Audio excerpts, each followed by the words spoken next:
হ্যাঁ, সুপ্রিয় দর্শক, প্রাচীন চিকিৎসাবিদ্যায় ধুতরার ভূমিকা ছিল কি? প্রাচীন ধুতরার গাছকে একটি শক্তিশালী ঔষধি গাছ হিসেবে বিবেচনা করা হতো এবং আয়ুর্বেদিক ও ইউনানি চিকিৎসাবিদ্যায় ধুতরার ব্যবহার হতো মূলত শ্বাসকষ্ট, ব্যথা, উপশ্রম এবং স্নায়ুজনিত রোগ নিরাময়ের জন্য।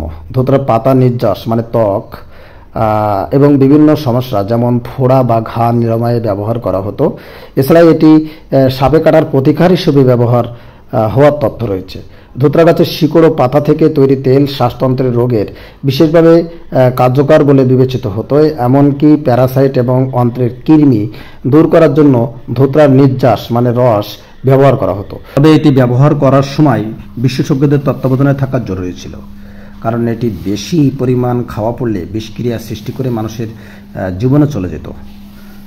আধুনিক গবেষণায় দেখা গেছে ধুতরার গাছের বিভিন্ন অংশের অ্যাপটোপিন, স্কোপোলামিন এবং হায়োসিয়ামিন নামক সক্রিয় উপাদান রয়েছে, যা শরীর বৃদ্ধির সমস্যাগুলোর বিরুদ্ধে কাজ করতে পারে। ধুতরা গাছের প্রায় সব অংশই বিষাক্ত। এটি ব্যবহারের সময় অতিরিক্ত মাত্রা গ্রহণ করলে মস্তিষ্কের অস্বাভাবিকতা এবং হৃৎপিণ্ডের ব্যাঘাত ঘটতে পারে। বিশেষজ্ঞদের মতে ধুতরার যে কোনো ঔষধি ব্যবহার করার আগে সঠিক ডোজ এবং নির্দেশনা জানা অত্যন্ত গুরুত্বপূর্ণ। ধুতরা গাছ খুব সহজলভ্য। এটি মূলত গ্রামের পথের ধারে পতিত জমি এবং বসতবাড়ির আশপাশে স্বাভাবিকভাবেই জন্মায়। এই ধুতরা ফল দেখানোর চেষ্টা করব যে এটা কাটা কাটা জাতীয় একটি ফল, যেটা দিয়ে অনেকেই কিন্তু হাতে মেরে খেলা করতো। এটা সোনালি একটা ফল। আসলে ধুতরা ফল তিনটা কোয়ালিটিতে হয়ে থাকে, একটা সাদা, একটা হলুদ এবং একটা বেগুনি কালারের।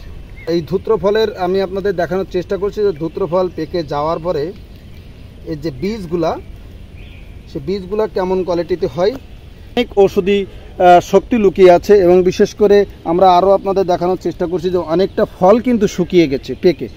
আর এর যে ছোট্ট ছোট্ট যে ফলগুলো আপনারা দেখতে পাচ্ছেন, যেগুলো ঘাস কাটা কাটা এবং এর খুবই ধারালো এর এই ইয়েগুলো, এবং এর যে ফুলটা হয়, এই ফুলটা আমি আপনাদের দেখানোর চেষ্টা করছি যে এটা একটি মদ্দা ফুল এবং একটা হলুদ, এবং এইটা মূলত তিনটা কোয়ালিটিতে হয়ে থাকে এই ধুতরা ফল, একটা সাদা, একটা বেগুনি এবং একটা হলুদ।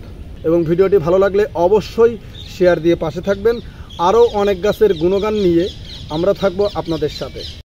এবং চিকিৎসকের পরামর্শবিহীন এই গাছটির ফল এবং পাতা কোনো কিছু ব্যবহার করবেন না।